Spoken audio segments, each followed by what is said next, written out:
नमस्कार मित्रों। हम इतिहास की दूसरी कक्षा का अध्ययन करते हैं।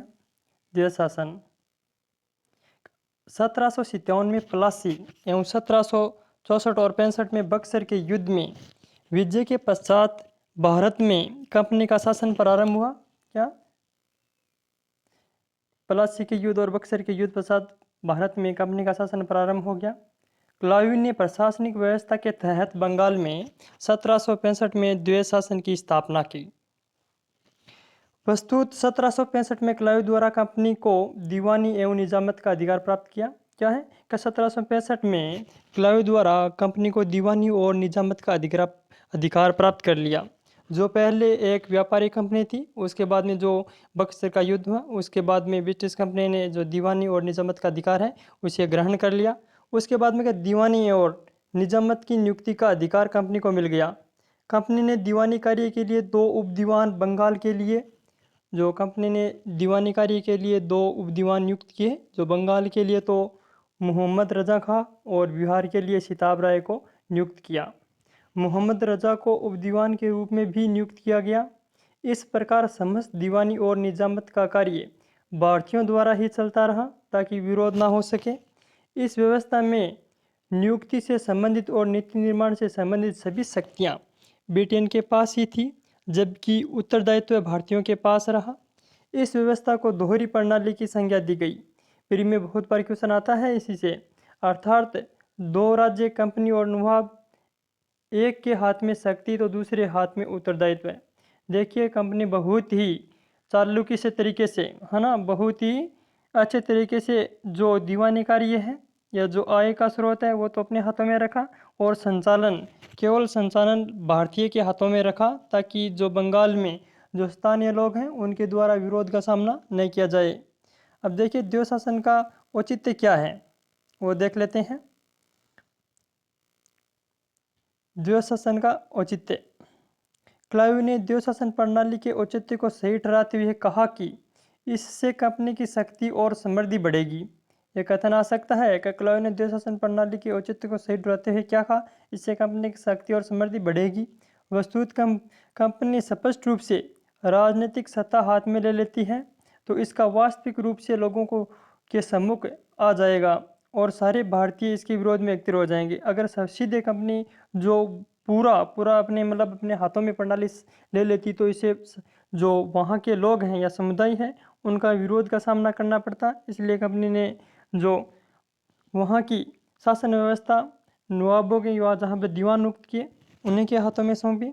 अन्य विदेशी कंपनियाँ सुगमता से कंपनी की सूबेदारी को स्वीकार नहीं करेगी, कंपनी को कर इत्यादि नहीं देगी जो नवाब के फरमानों के अनुसार उन्हें देते थे। देखिए जो अन्य कंपनी थे जैसे फ्रांसी थी, डेनमार्क थी, जो वहाँ पर जो नवाब थे जो सभी नवाब को कर के रूप में जो संपत्ति देते थे। अगर ब्रिटिश कंपनी जो संपूर्ण अधिकार ले लेती तो उसका वो स्वीकार नहीं करते।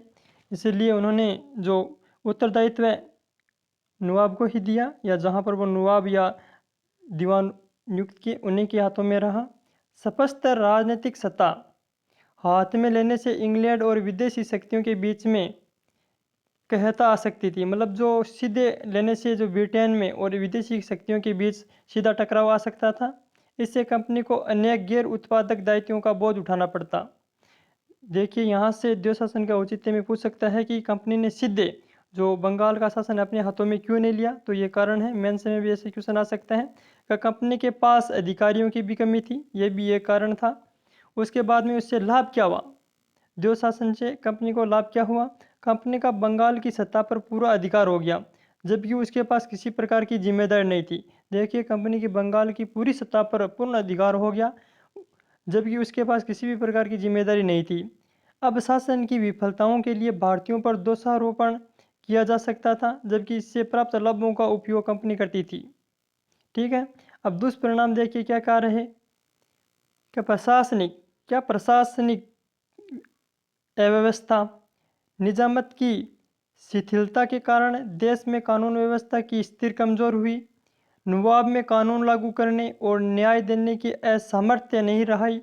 जो पहले नवाब के पास पूर्ण अधिकार था वो नहीं रहा। ऐसी अवस्था में बंगाल वासियों को बहुत कष्ट उठाना पड़ा। जहाँ की जो जनसंख्या थी, जहाँ के लोग थे बंगालवासी, उन्हें बहुत ही कष्ट उठाना पड़ा। अब आर्थिक अव्यवस्था क्या थी? द्वैध शासन की कृषि का ह्रास हुआ। देखिए, जहाँ पर कृषि बहुत ही बंगाल को सोने की चिड़िया कहा जाता है, बहुत ह्रास हुआ।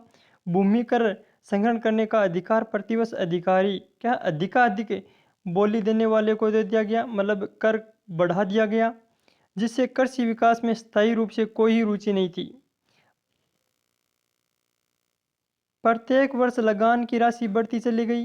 तंग आकर कृषकों ने खेती करना ही छोड़ दिया। लगान इतनी बढ़ाई गई, क्या है कि इतनी बढ़ाई गई कि वसूली कड़ाई से होती थी कि किसानों को अपनी संपदा गिरवी रखकर बच्चों को बेचकर लगान चुकाना पड़ता था। लगान इतनी बढ़ा दी कि जो उन्हें लगान के रूप में देने से अपनी संपत्ति गिरवी, जो खेत है, घर है, उनको बेचना पड़ा, अपने बच्चों को भी गिरवी या बेचना पड़ा। स्वाभाविक रूप से ऐसी स्थिति में किसानों की खेती में दिलचस्पी कम हो गई।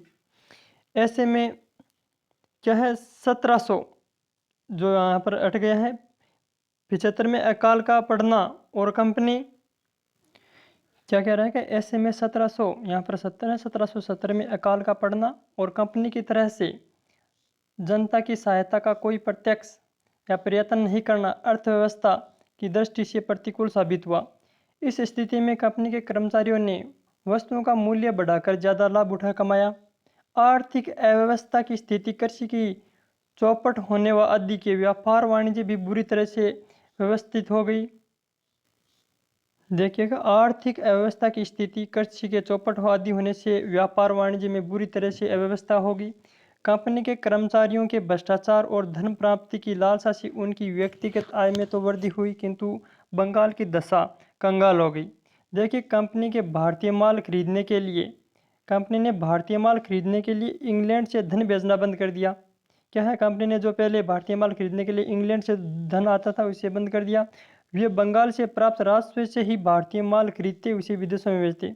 क्या जो बंगाल से जो राजस्व आय प्राप्त होती, उसी से भारतीय माल को खरीदते थे और जो विदेशों में बेचते थे। इस धन को कंपनी की लागत पूंजी समझा जाता था। इससे कंपनी के लाभ को समझा जाता था। 1766 67 और 1768 में बंगाल में लगभग 57 लाख पाउंड की निकासी हुई। इस दोहरे शासन का दुष्परिणाम यह हुआ कि बंगाल से धन निकासी के फलस्वरूप यह प्रांत दरिद्र हो गया। इंपॉर्टेंट बात है भाई ये। द्वैध शासन ने उद्योग धंधों को भी नष्ट कर दिया। बंगाल में कपड़ा उद्योग को अत्यधिक हानि हुई। कंपनी ने बंगाल के रेशम उद्योग को निरुत्साहित करने का प्रयत्न किया, क्योंकि इससे इंग्लैंड में रेशम उद्योग को क्षति पहुंचती थी। देशी कारीगरों को इतना परेशान किया गया कि व्यवसाय छोड़कर या तो वो सन्यासी, मजदूर या डाकू बन गए, या जुलाहों ने तो अपने अंगूठे तक कटवा लिए ताकि उन्हें कंपनी के लिए वस्त्र तैयार ना करना पड़े। फलतः बंगाल के कुटीर उद्योग का विनाश हो गया। देखिए, इंपॉर्टेंट लाइन है कि जो कारीगर थे वो भी परेशान हो गए थे, उन्हें या तो डाकू बन गए या सन्यासी। कुछ कारीगरों ने तो अपने अंगूठे कटवा लिए ताकि उन्हें ब्रिटिश कंपनी के लिए वस्त्र तैयार न करना पड़े। बंगाल की कुटीर उद्योग का पूर्ण रूप से विनाश हो गया। अब देखिए, सर जॉर्ज कार्नवाल ने द्वैध शासन के दुष्परिणामों के संदर्भ में कहा है। क्वेश्चन आ सकता है कि क्या कहा है। निश्चयपूर्ण कह सकता हूँ कि 1765 से 84 तक ईस्ट इंडिया कंपनी की सरकार से भ्रष्ट, झूठी और ठूरी सरकार संसार के किसी भी सभ्य देश में नहीं थी। ये इंपॉर्टेंट लाइन नहीं भाई, बहुत ही ये सत्य लाइन कही गई है। ईस्ट इंडिया कंपनी के आंतरिक प्रशासन का संचालन इंग्लैंड में स्थित दो संस्थाओं द्वारा होता था। क्या ईस्ट इंडिया कंपनी के आंतरिक प्रशासन था इंग्लैंड में स्थित दो संस्थाओं द्वारा होता था। अधिनियमों के आलोक में प्रशासनिक व्यवस्था, बोर्ड ऑफ प्रोपराइटर्स बीओपी, और दूसरा है कोर्ट ऑफ डायरेक्टर्स सीओडी। अब देखिए, पढ़ देते हैं इनके बारे में भी। क्या बीओपी कंपनी के साझेदारों की आम सभा थी, जिसे कंपनी के कार्यों से संबंधित नियम और कानून बनाने का अधिकार था। क्या कह रहा है, ये कंपनी के कार्यों से संबंधित नियम और कानून बनाने का अधिकार था। इसी के द्वारा सीओडी का चयन किया गया था, जिसकी संख्या 24 थी। भारत में काम करने के लिए कंपनी की सभी प्रमुख नियुक्तियां इन्हीं, क्या कह रहा है कि भारत में जो भी कंपनियां थी, जो जिनकी नियुक्ति इन्हीं के द्वारा, जो बीओपी हैं, जो प्रोपराइटर्स हैं, इन्हीं के द्वारा जो इनकी नियुक्ति होती थी। ठीक है। अब वार्निंग हेस्टिंग ने 1772 में बंगाल का गवर्नर जनरल कर भेजा गया। का वॉरिंग हेस्टिंग है ना, जो 1772 में बंगाल का गवर्नर बनकर आया, उसने द्वैत शासन को समाप्त कर दिया, क्योंकि उस समय कंपनी के सम्मुख द्वैत शासन प्रबंधन के दो स्पष्ट रूप से दिखाई देने लगे थे, जो क्लाइव ने लागू किया था। उसके बाद में वॉरिंग हेस्टिंग आया, उसने देखा कि जो संपूर्ण दोष हैं सामने आ गए, बहुत ही जो बंगाल की कृषि हैं, जो भी उद्योग है, पूर्ण रूप से नष्ट हो गए, इसलिए इसे ख़त्म करना पड़ा। कुशासन में भ्रष्टाचार बढ़ गया। ईस्ट इंडिया कंपनी के कर्मचारी बंगाल में इस अस्पष्ट स्थिति का फायदा उठाकर भरपूर दौलत इकट्ठा कर रहे थे, परंतु कंपनी की वित्तीय स्थिति बिगड़ती जा रही थी। बंगाल के धन से ब्रिटिश संसद आकर्षित हो रही थी। वह नहीं चाहती थी कि यह धन केवल कंपनी के कर्मचारी ले, अतः उन्होंने सरकार पर दबाव डाला कि वह कंपनी को प्राप्त होने वाला धन का कुछ भाग वसूले।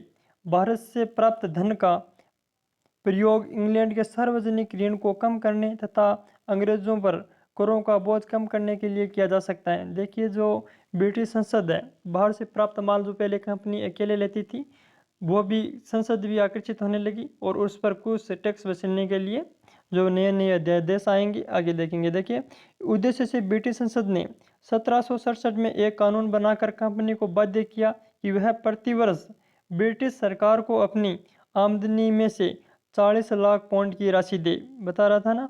दक्षिण भारत में मैसूर युद्धों और मराठा युद्धों से कंपनी का धन अत्यधिक क्या है, अत्यधिक बर्बाद हुआ था। ठीक है।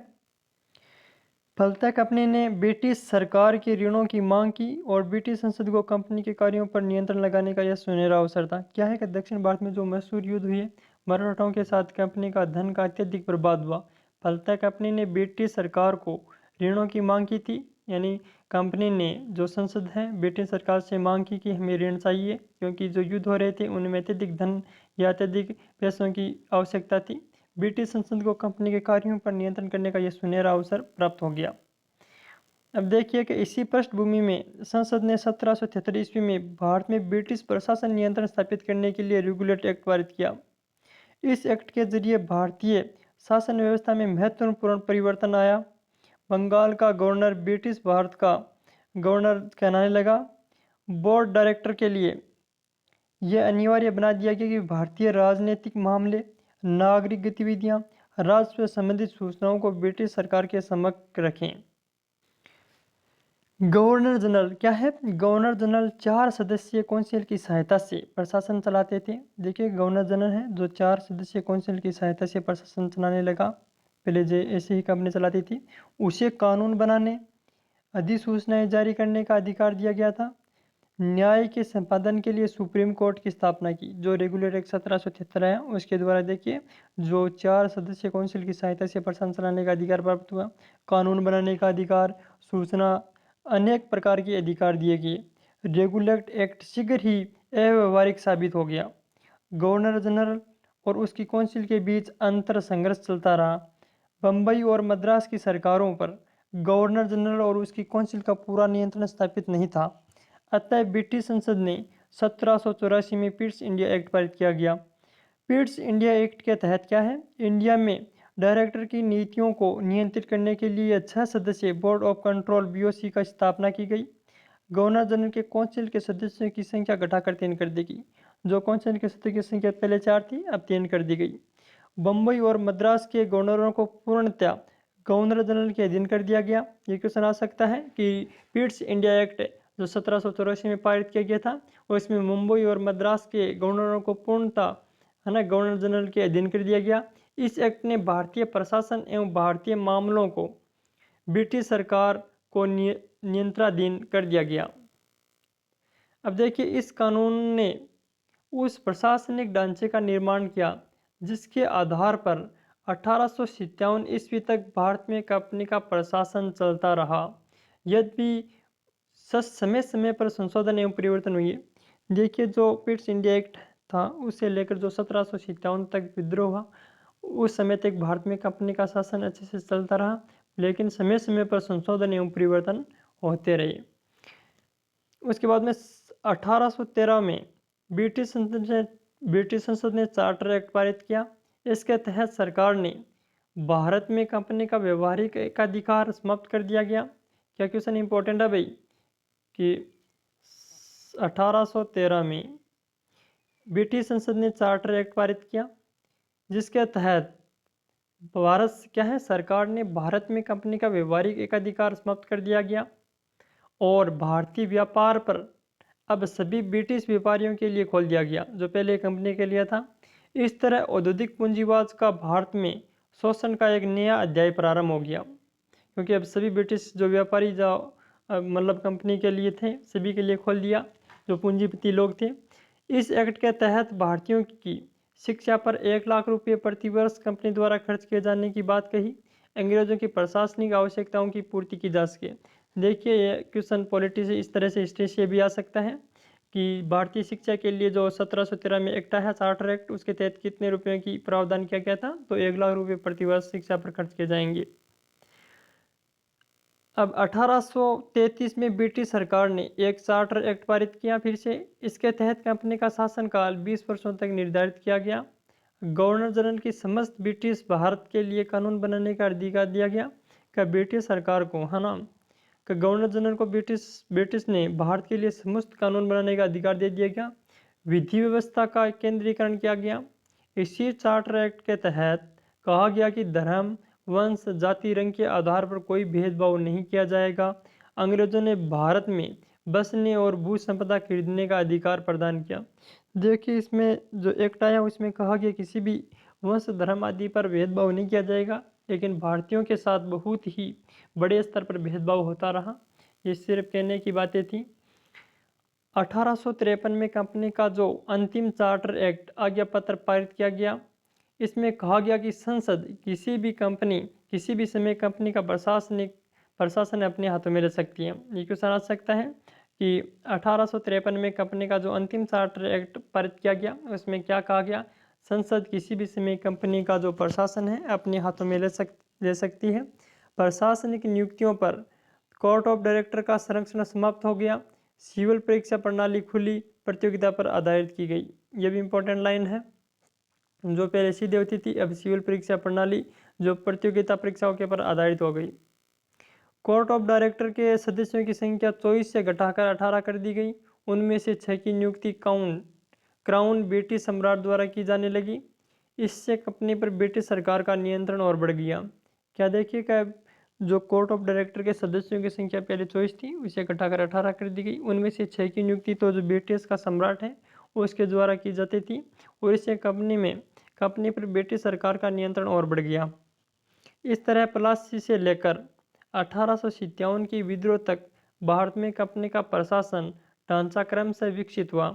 ब्रिटिश सरकार ने धीरे धीरे कंपनी के प्रशासन को अपने नियंत्रण में ले लिया।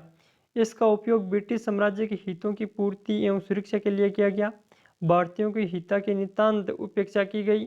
उसे प्रशासन में महत्वपूर्ण पदों से अलग रखा गया। महत्वपूर्ण बातें हैं भाई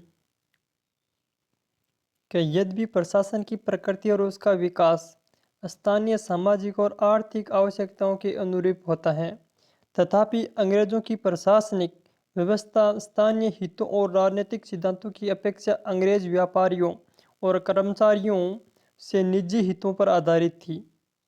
1857 के विद्रोह के पश्चात ईस्ट इंडिया कंपनी के शासन का अंत हो गया। क्या दोस्तों का 1857 के पश्चात विद्रोह के पश्चात ईस्ट इंडिया के शासन का अंत हो गया। बोर्ड ऑफ कंट्रोल और कोर्ट ऑफ डायरेक्टर को समाप्त किया गया। उसके स्थान पर भारत सचिव का पद बनाया गया, जो भारतीय प्रशासन का दायित्व संसद पर आ गया। उसके बाद देख लिए जो एक्ट आए थे उनका अध्ययन कर लेते हैं। Regulate act 1773। देखिए जो एक्ट आ रहे हैं जो शासन है, उसके बाद में जो एक्ट आए हैं इन्हीं से क्वेश्चन प्री में आएंगे। जो एक्ट हैं संपूर्ण, जैसे रेगुलेट एक्ट आ गया, उसके बाद में फिर एक्ट आ गया, उसके बाद में जो 4 चार्टर एक्ट हैं, उसके बाद में भारत शासन अधिनियम जो 1919 का और 1935 का है। इन्हीं से 1 या 2 क्वेश्चन हर बार आते हैं तो आएंगे। ये जो नोट्स हैं मैंने ये नोट्स बहुत अच्छे से बनाए हैं, तो अच्छे से अध्ययन करते रहिए मेरे साथ। रेगुलेट एक्ट 1773 प्रश्न में देख लेते हैं। क्लाइव के समय से ही कर्मचारियों में लूट खसोट और व्यक्तिगत व्यापार द्वारा धन एकत्रित करने की प्रकृति बढ़ गई। क्या कह रहे हैं कि क्लैव के समय से ही कर्मचारियों में लूट खसोट और व्यक्तिगत व्यापारी द्वारा धन एकत्रित करने की प्रकृति बढ़ गई। ये जो एक्ट है 1777 का, ये क्यों लाया गया इसके लिए बता रहे हैं। जो दिन बे दिन बढ़ती जा रही थी, प्रत्येक कारिंदों का ध्येय व्यापार धन अर्जित कर इंग्लैंड लौट जाना, मतलब जो भी व्यक्ति थे धन अर्जित करके इंग्लैंड लौट जाते थे। अधिक धन अर्जित करने की लालसा का परिणाम यह हुआ कि अंग्रेज कर्मचारी शिल्पियों और जन सामान्य पर घोर अत्याचार करने लगे। ठीक है, लोग इनके अत्याचारों से त्रस्त हो गए थे, अतः कानून द्वारा उन पर नियंत्रण जरूरी था। क्या कंपनी कारिंदों के निजी व्यापार का परिणाम है। निजी व्यापार का परिणाम यह हुआ कि कंपनी को भारी आर्थिक हानि उठानी पड़ी। जो कंपनी के कर्मचारी थे वो अत्यधिक भ्रष्ट थे, इसलिए कंपनी को भी हानि हुई क्योंकि वो निजी लाभ उठा रहे थे। आर्थिक हानि उठानी पड़ी। एक और संचालक लाभांश बढ़ाने चाहते थे, दूसरी ओर सरकार से कर्ज मांग की जा रही थी। का उल्लेखनीय है कि 1766 में 6% बढ़कर लाभांश 10% किया गया था। सन 1767 में पुण्य अभिवृद्धि के बारे में निर्णय किया गया कि परंतु संसद के हस्तक्षेप से 10 से 92.50% किया जाना संभव न हुआ। संचालकों के इस तरह के निर्णयों पर प्रभावी नियंत्रण आवश्यक था।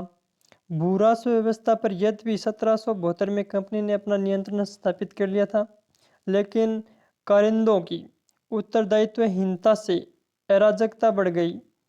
क्या नरेंद्र कृष्ण सिन्हा लिखते हैं कि मुगल प्रशासन में इस विभाग भूराजस्व विभाग की उपादेयता प्रशंसनीय थी। क्या है, प्रशंसनीय थी। मानव स्वभाव से ही वहाँ अब उत्तरदायित्व को निष्ठापूर्वक निभाने की आशा करना व्यर्थ था, जहाँ उसके उल्लंघन से असीमित धनलोलुपता और महत्वाकांक्षा का इतना वृद्ध और सुरक्षित द्वार खुल जाता तो लगातार युद्ध से किया जाते रहने से कंपनी की वित्तीय स्थिति खराब हुई। दूसरी ओर क्या लगातार जो युद्ध थे उनसे कंपनी की वित्तीय स्थिति भी खराब हुई। दूसरी ओर किए गए युद्धों से कंपनी को कोई भी लाभ नहीं हुआ था। अतः ब्रिटिश सरकार ने अलाहाबाद युद्धों से जो अलाभ हुए उन युद्धों से संचालन पर रोक लगा दी थी, आवश्यक मानती थी और कानून प्रभावों से ब्रिटिश क्या है कानून प्रभावों से ही ब्रिटिश पार्लियामेंट कंपनी पर क्राउन का नियंत्रण स्थापित कर सकती थी। संचालक समिति की संगठनात्मक व्यवस्था में भी परिवर्तन आवश्यक थे। दरअसल कंपनी के व्यापारिक ढांचे को राजनीतिक सत्ता के इस्तेमाल के योग्य बनाकर इस एक्ट का मूल उद्देश्य था। उल्लेखनीय है कि कंपनी को 4 लाख पाउंड ब्रिटिश राजकोष में जमा करवाने की शर्त पर भारत से लगान वसूलने का अधिकार जो 1900 क्या है जो 1767 में मिला था उसे 1772 में ईस्वी तक बढ़ा दिया गया था।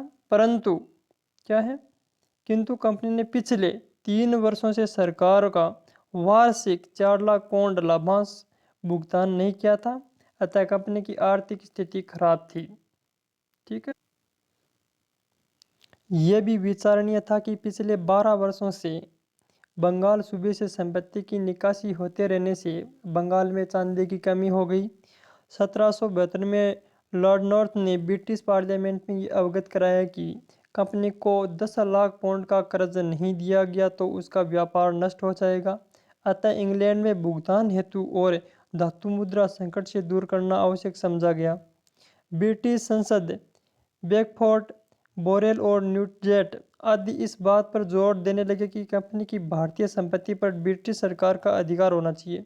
देखिए, जो भारत में कंपनी का एकाधिकार था, तो संसद में ब्रिटिश संसद में जो भी यहाँ पर लोग थे पार्लियामेंट के, उन्होंने जोर लगाना शुरू कर दिया कि कंपनी पर भारतीय संपत्ति पर ब्रिटिश सरकार का भी अधिकार होना चाहिए। संसद द्वारा नियुक्त प्रवर समिति और गुप्त समिति ने भी कंपनी कार्यों में तत्काल हस्तक्षेप की सिफारिश की कि कंपनी में जो तत्काल हस्तक्षेप किया जाए। रेगुलेट एक्ट पारित होना कुछ इसी तरह के तथ्यों का परिणाम था। इस एक्ट द्वारा कंपनी में भारत में भूराजस्व वसूलने करने और न्याय कार्य संपादन हेतु प्राधिकृत किया गया। स्मिथ ने ठीक ही कहा है कि इस एक्ट का एक उद्देश्य कंपनी को दीवानी और राजनीतिक कार्य संपादन के योग्य बनाना भी था। अधिनियम के जो प्रावधान हैं उन्हें देख लेते हैं क्या क्या प्रावधान थे। ब्रिटिश पार्लियामेंट ने 1773 में रेगुलेट एक्ट पारित किया जो 1770 में लागू हुआ। इसके मुख्य उपबंध इस प्रकार थे। कंपनी संचालकों के चुनाव में मतदान का आविष्कार के 1000 पाउंड के 1 वर्ष या इससे अधिक समय के हिस्सेधारक का रखा गया। पूर्व में जो 500 पाउंड के हिस्से को संचालकों के चुनाव में मतदान का अधिकार था। देखिए, संचालकों का कार्यकाल 1 वर्ष के स्थान पर 4 वर्ष निश्चित किया गया, किंतु कुल सदस्यों की 1/4 इच्छा सदस्य का चुनाव प्रतिवर्ष किए जाने 1 वर्ष का अंतराल आवश्यक था। क्या कह रहा है कि कुल सदस्यों के 1/4 जो 6 सदस्यों का चुनाव था प्रतिवर्ष किए जाने हेतु 1 वर्ष का अंतराल आवश्यक था। दूसरा पॉइंट है कि अपने हिस्से के अनुपात में अपने हिस्से के अनुपात में अधिकार दिया गया मत देने का। जैसे 3.6 और 10 पाउंड के हिस्से को क्रमशः 2.3 और 4 मत देने का अधिकार था। इस अधिनियम ने कोर्ट ऑफ प्रोप्राइटर्स के मतदान की शक्ति को सीमाबद्ध किया। कंपनी के मामले पर पार्लियामेंट का नियंत्रण रखने की पहली निश्चित कार्रवाई की गई। 1781 में एक परिपूर्ण कानून द्वारा सभी सरकारी पत्रों को जो भारत में भेजे जाने थे एक राज्य सचिव के समक्ष अवलोकनार्थ प्रस्तुत करना आवश्यक था। देखिए, ये टॉपिक है मेन के हिसाब से इम्पोर्टेंट है, प्री में क्वेश्चन आ भी सकते हैं लेकिन इतने इम्पोर्टेंट नहीं है। बंगाल के लिए नियुक्त फोर्ट विलियम प्रशासन को फोर्ट विलियम प्रशासन को समस्त अंग्रेजी क्षेत्रों को गवर्नर जनरल कहा गया। कि बंगाल में जो नियुक्त है फोर्ट विलियम प्रशासन को समस्त अंग्रेजी क्षेत्रों का गवर्नर जनरल कहा गया और एक प्रथम गवर्नर जनरल वॉरेन हेस्टिंग्स होगा। गवर्नर जनरल के सहयोग हेतु 4 सदस्यों की एक समिति काउंसिल बनाई गई जिसमें विचाराधीन मामलों में बहुमत से निर्णय लिया जाएगा की व्यवस्था की गई। मतों की बराबरी की स्थिति में अध्यक्ष को एक अधिक मत वोट देने का अधिकार दिया गया। गवर्नर जनरल के काउंसिल में क्लेवरिंग, मॉनसन, बारवेल और फिलिप फ्रांसीसी के नाम कानून ने उल्लिखित किए थे। काउंसिल का कार्यकाल 5 वर्ष का निर्धारित किया था। देखेंगे यहाँ से क्वेश्चन नॉर्मल सा आ सकता है। जो एक्ट आया था उसमें कौन मतों का अधिकार, जो इसमें जो 4 काउंसिल की कार्य 5 वर्ष का कार्य निर्धारित किया था। इस काउंसिल में कौन कौन थे, जैसे मॉनसन थे, बारवेल थे, फिलिप फ्रांसीसी थे और क्लेवरिंग थे। इनके नाम भी पूछे जा सकते हैं तो नॉर्मल से आप देख लीजिएगा। अब चौथा पॉइंट है कि गवर्नर जनरल और उसकी काउंसिल को अधिकृत किया गया वह युद्ध और शांति के मामले में मद्रास और मुंबई प्रेसिडेंसियों पर नियंत्रण रखे। क्या है कि गवर्नर जनरल और उसकी काउंसिल को अधिकृत किया गया कि वह युद्ध और शांति के मामले में मद्रास और मुंबई में प्रेसिडेंसियों पर नियंत्रण रखे, किंतु संचालन समिति प्रांतीय सरकारों को सीधे भी निर्देशित कर सकती थी। असाधारण स्थिति में दोनों प्रांतीय सरकारों को सीधे भी निर्देशित कर सकती थी। नॉर्मल से पॉइंट है ये। अब देखिए 5वां पॉइंट है कि कानून द्वारा क्राउन सरकार को अधिकृत किया गया। राज्य के आदेश द्वारा एक सर्वोच्च न्यायालय सुप्रीम कोर्ट ऑफ जस्टिस स्थापित करें जिसमें एक प्रधान न्यायाधीश और 3 अन्य न्यायाधीश हों। बंगाल, बिहार, उड़ीसा की समस्त प्रजा पूरी तरह न्याय के अधीन होगी। क्या कह रहा है कि उसके तहत ही जो सुप्रीम कोर्ट बनाया जाए जिसमें एक प्रधान न्यायाधीश हो, 3 अन्य न्यायाधीश हों, जिसमें बंगाल, बिहार और उड़ीसा की जो समस्त प्रजा है इस न्यायालय के अधीन होगी। प्रथम मुख्य न्यायाधीश सर एलिजा एम्पे थे।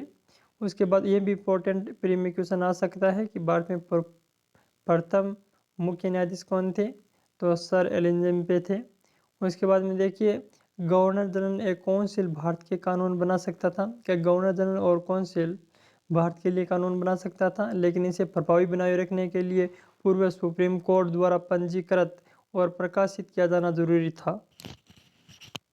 अब एक सेक्रेटरी ऑफ स्टेट एक सेक्रेटरी ऑफ स्टेट की नियुक्ति की गई। कंपनी का सैनिक और नागरिक प्रशासन के अधीन कर दिया गया। क्या है, कंपनी का सैनिक और नागरिक शासन उनके अधीन कर दिया गया। प्रशासन और सेना संबंधी निर्णय हेतु कंपनी के एक परामर्श आवश्यकता। देखिए क्या कह रहा है ये, कि एक सेक्रेटरी ऑफ स्टेट की नियुक्ति की गई। कंपनी को सैनिक और नागरिक शासन के अधीन कर दिया गया। प्रशासन और सैनिक संबंधी निर्णयों हेतु कंपनी के इस परामर्श आवश्यक था। दूसरे शब्दों में कंपनी और संचालकों व भारतीय स्थिति कंपनी के मध्य पत्र व्यवहार सेक्रेटरी ऑफ स्टेट के समक्ष रखे जाने थे। अब 8वां पॉइंट है कर्मचारियों का व्यक्तिगत व्यापार निश्चित कर दिया गया। यही नहीं, उपहार और जागीर आदि भी वर्जित कर दी गई। गवर्नर जनरल को 25,000 पाउंड तथा काउंसिल के अन्य सदस्यों को 10,000 पाउंड तथा षोडश न्यायाधीश को 8,000 पाउंड वेतन के प्रावधान किया गया। देखिए क्वेश्चन आते तो नहीं यहाँ से, लेकिन कभी कभार अगर पूछ ले तो बता देना। तो कर्मचारियों का व्यक्तिगत व्यापार निषिद्ध, मतलब कोई भी कर्मचारी है व्यक्तिगत व्यापार नहीं कर सकता था। यही नहीं, उपहार और जागीर भी नहीं वर्जित कर दी गई। कोई भी उपहार किसी से नहीं ले सकता था, जागीर भी नहीं ले सकता था। और गवर्नर जनरल को 25,000 पाउंड जो पेंशन दी गई और काउंसिल के सदस्यों को 10,000 पाउंड और जो न्यायाधीश था उसे 8,000 पाउंड दी गई थी। नॉर्मल से टॉपिक हैं, लिख भी सकते हो आप। उसके बाद में क्या है, 9वां पॉइंट है कि 14 लाख पाउंड का ऋण 4% ब्याज पर कंपनी की वित्तीय स्थिति सुधारने हेतु स्वीकार किया गया। 14 लाख पाउंड का जो 4% ब्याज पर कंपनी को वित्तीय स्थिति, देखिए जो कंपनी ने जो सरकार से कहा था कि ऋण दीजिए, तो 14 लाख पाउंड का ऋण स्वीकृत किया गया, जो 4% ब्याज पर कंपनी को वित्तीय स्थिति सुधारने के लिए किया गया था। अधिनियम के जो दोष हैं उनको देख लेते हैं, क्या क्या दोष हैं। दोष तो हर ही एक्ट के होते हैं। रेगुलेट एक्ट को 1773 से 1784 तक प्रभावी रहा। कि कुछ मौलिक और व्यवहारिक दोष थे, क्या थे? उनके फलस्वरूप भारतीय शासन एवं गृह सरकार में भ्रामक स्थिति बनी रही। अधिनियम की आलोचना जिस आधार पर की गई उसकी चर्चा अपेक्षित है। प्रथम, अधिनियम ने गवर्नर जनरल और उसकी काउंसिल के सदस्यों में उच्चतम न्यायालय के निश्चित कार्य क्षेत्र का स्पष्ट उल्लेख नहीं किया गया। क्या कह रहा है कि उच्चतम न्यायालय की मान्यता थी कि उसका कार्य क्षेत्र ब्रिटिश राज्य के अधीन व्यक्तियों पर, और दूसरी ओर यह भी कहा गया कि उसका कार्य क्षेत्र ब्रिटिश प्रजा है ना प्रजाजनों तक सीमित है। इस विवाद को सर्वोच्च कार्यपालक एवं कार्यपालक अधिकारियों में खुल्लम खुला लड़ाई छिड़ गई। वॉरेन हेस्टिंग गवर्नर जनरल एवं सर्वोच्च न्यायालय के न्यायाधीश एलिंजो इम्पे के संबंध में कभी अच्छे नहीं रहे। क्या है, संबंध कभी अच्छे नहीं रहे। वॉरेन हेस्टिंग ने से इम्पे को सदर दीवानी अदालत का न्यायाधीश नियुक्त कर दिया गया था, परंतु यह व्यवस्था अधिक समय तक नहीं चली और इम्पे को इंग्लैंड बुला लिया गया। देखिए जो यहाँ पर एक तो गवर्नर जनरल को सूरज माना गया, उसके बाद में जो सुप्रीम कोर्ट या न्यायालय बनी उसमें जो लॉर्ड इम्पे थे उनके बीच में कभी भी संबंध अच्छे नहीं हुए। दोनों में सूरजता प्राप्ति की वार मतलब चलते रहे कि मैं अधिक बड़ा हूँ। अब देखिए दूसरे संचालकों में क्या है, दूसरे संचालकों के निर्वाचन के लिए मतदान की संख्या घटा दी गई। बड़े हिस्सेदारकों को में से एक के अधिक मत देने का अधिकार दिया गया। संचालन समिति व्यवहारिक रूप से 30 सदस्यों की समिति हो गई। इस प्रावधान से 1246 सदस्य मतदान के अधिकार से वंचित रहे। कहा गया है कि बड़े जमींदारों के हिस्सेदारों में से एक से अधिक मत देने का अधिकार भ्रष्टाचार को पनपता है। जो कंपनी के जो बड़े पद थे उन्हें मतदान के द्वारा नियुक्त किया जाता था। जो मतलब ज़्यादा पूंजीपति था उसे अधिकार देने का अधिकार दिया गया, इससे भ्रष्टाचार पनपता है। तृतीय, मुंबई और मद्रास सरकारों पर गवर्नर जनरल को पर्याप्त शक्ति नहीं दी गई। असाधारण परिस्थितियों में भिन्न बंगाल सरकार की स्वीकृति कार्य करने को स्वतंत्र थे, जिसके कारण शक्तियां संगठित होने के स्थान पर एक दूसरे से शत्रु बन गई। जो मुंबई और मद्रास और बंगाल की सरकारें थी, बंगाल को पूर्ण अधिकार नहीं दिया गया जो मुंबई और मद्रास की सरकारों पर गवर्नर जनरल पर जो नियंत्रण कर सके। इसलिए जो आपसी जो प्रेसिडेंसियाँ थी उनमें विभेद होते गए और आपसी टकराव बढ़ता गया। चतुर्थ, अधिनियम द्वारा गवर्नर जनरल को काउंसिल को बहुमत प्राप्त करना होता था। क्या है, अधिनियम द्वारा गवर्नर जनरल को काउंसिल में बहुमत प्राप्त करना होता था, लेकिन काउंसिल के 4 सदस्यों में से 3 उस पर हावी रहते थे। नीतियों का क्रियान्वयन नहीं हो पाता था। कहा गया है कि यह दुर्भाग्यपूर्ण था कि गवर्नर जनरल को अपनी समिति के निर्णय को रद्द करने हेतु कोई निर्णायक अधिकार प्राप्त नहीं था। न्याय के लिए निश्चित कानून, भारतीय और अंग्रेजों की व्यवस्था भी इस अधिनियम में कहीं नहीं की गई। अंग्रेजी जज भारतीय कानूनों को अनभिज्ञ थे। क्या है? अंग्रेजी जज थे जो भारतीयों के कानूनों में अनभिज्ञ थे, अतः भारतीयों पर अंग्रेजी कानून थोप दिए जाते थे। आम जन क्या है? आम जनता थोपी गई न्याय प्रणाली से परेशान हो गई थी। जो ब्रिटिश या ब्रिटेन के जो जज थे उन्हें भारतीय कानूनों का ज्ञान भी नहीं था, और जो ब्रिटिश कानून थे भारतीय लोगों पर थोप दिए गए थे, इससे भारतीय जनता त्रस्त हो गई थी। अनेक दोष होते हुए भी एक्ट में निहित विशेषताओं को नकारा नहीं जा सकता। इसकी चर्चा अपेक्षित है। अधिनियम द्वारा कंपनी शासन का संसद में नियंत्रण की शुरुआत हुई। वस्तुतः ब्रिटिश अधिकृत क्या है? भारत के लिए पहली बार लिखित संविधान बना। भविष्य में किए जाने वाले संशोधित के संवैधानिक प्रावधानों के लिए आधारशिला तैयार की हुई। यही कहा गया है जाए कि संचालकों के कार्यालय क्या कार्यकाल निश्चित किए जाने से वे निश्चित योजनानुसार कार्य कर सकते थे, तो अनुचित न होगा। दूसरे, यह भी कहना होगा कि एक्ट ने कंपनी को एक राजनीतिक सत्ता के रूप में स्थापित किया। पूर्व के व्यापार करने के अधिकार पत्र चार्टर्ड ऐसे कार्यों को मान्यता नहीं दी गई। यह उल्लेखनीय है कि अधिनियम द्वारा भारत में प्रशासनिक व्यवस्था के केंद्रीयकरण की शुरू हुई। यद्यपि मुंबई मद्रास में प्रेसिडेंसियों पर प्रभावी नियंत्रण स्थापित नहीं किया जा सकता, यह भी इम्पोर्टेंट है। जो एक्ट था उसके द्वारा मुंबई और मद्रास प्रेसिडेंसियों पर प्रभावी नियंत्रण स्थापित नहीं किया गया था। अब देखिए अगली क्लास में या पिट्स इंडिया एक्ट 1784 का अध्ययन करेंगे। क्या? पिट्स इंडिया एक्ट 1784, इसका अध्ययन हम अगली कक्षा में करेंगे। धन्यवाद।